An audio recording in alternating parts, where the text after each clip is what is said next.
Imagine someone hands you a bucket of paint and tells you to decorate your living room. Instead of carefully choosing where to paint, you throw the entire bucket at the walls. Technically, you used the paint, but you also ruined the room. Words work the same way.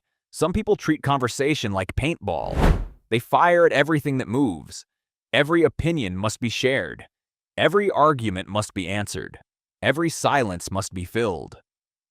Yet history's wisest teachers repeatedly gave the opposite advice. The Bible says, "Let your words be few." Laozi writes, "He who knows does not speak." Tibetan wisdom reminds us, silence is sometimes the best answer. Three different cultures separated by thousands of miles and centuries apart all arrived at the same conclusion. The less you speak, the more powerful your words become. So how do you actually practice that? Let's find out. Most people believe communication is about talking.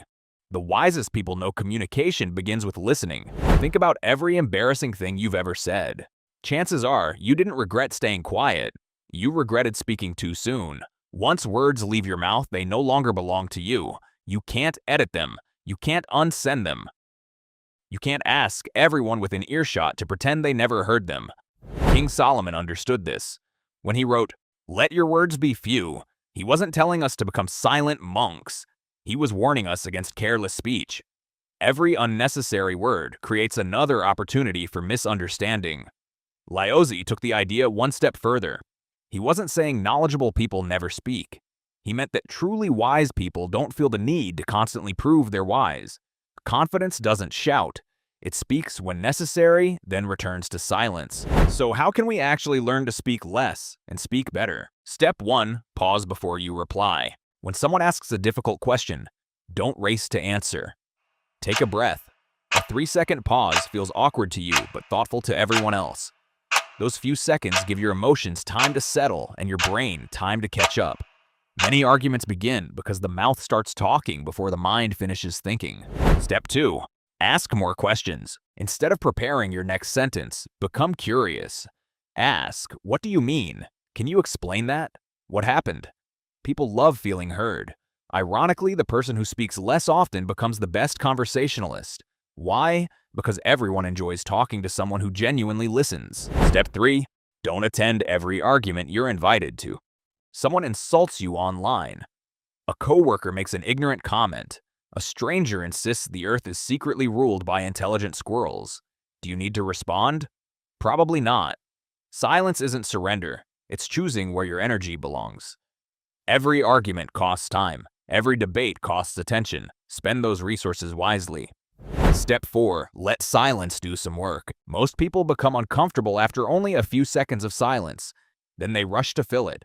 Often they reveal far more than they intended. Negotiators know this. Detectives know this. Therapists know this. Silence invites honesty. Sometimes your greatest advantage isn't asking another question. It's simply waiting. Here's the surprising truth. Silence isn't weakness. It's discipline. Anyone can react. Anyone can interrupt. Anyone can win a shouting match. Very few people can remain calm when everyone else is emotional.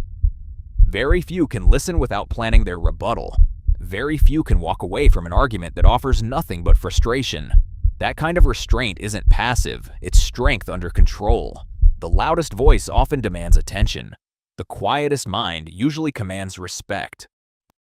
History remembers thoughtful leaders far longer than noisy ones, not because they said the most, but because they said what mattered. Ecclesiastes teaches, "Let your words be few."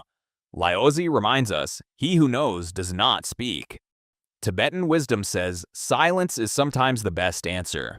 Different cultures, different centuries, the same timeless lesson. Speak with purpose, listen with patience, and remember, the goal isn't to say more. The goal is to make every word worth hearing. Remember, life can be hard. To make it easier, follow history's instructions.